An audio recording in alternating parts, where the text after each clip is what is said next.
Les podcasts du Figaro. Prêt pour le décollage. Vous venez de passer une frontière ou d'atterrir dans une destination étrangère. Vous regardez votre portable, message de votre opérateur, dépassement de forfait de 50 €. Paniqué, vous vous mettez en mode avion. Mais c'est déjà trop tard. Drôle de manière de commencer ses vacances, non ? C'est pourtant un aléa récurrent quand on voyage à l'étranger. Prendre le risque de recevoir une facture astronomique à son retour. Alors, comment consulter ses mails, appeler sa famille, lire les derniers potins, sans exploser son forfait ? Je m'appelle Sophie Vincelot et je suis journaliste au Figaro. Vous écoutez Question Voyage, la chronique à glisser dans vos bagages pour que voyager reste une partie de plaisir.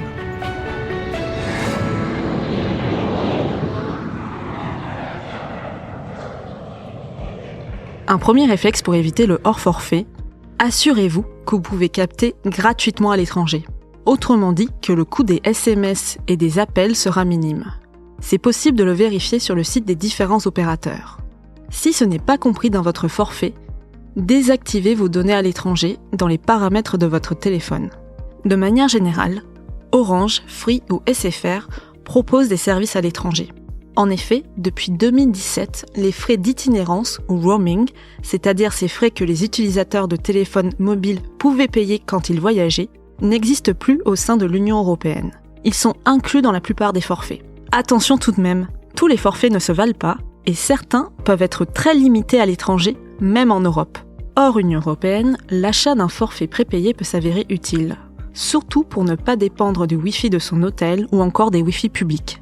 Vous pouvez par exemple acheter une carte SIM à l'aéroport ou une eSIM en ligne. Ces points forts, pas besoin de se déplacer en boutique, ni d'insérer une carte physique à l'intérieur de son portable. Dans ce cas, vous achetez votre forfait sur Internet, vous scannez un QR code ou vous copiez-collez un code dans les paramètres de votre téléphone et en quelques minutes, la ligne est activée.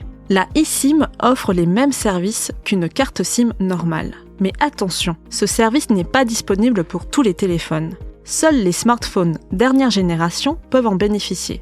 Chez Apple, tous les appareils après 2018 sont compatibles. Côté Android, cette fonction est surtout disponible chez Samsung. Mais ça coûte combien ? Par exemple, sur Holafly, une entreprise spécialisée dans la vente d'eSIM pour l'étranger, l'abonnement de 10 jours aux États-Unis avec données mobiles illimitées est vendu à 34 €.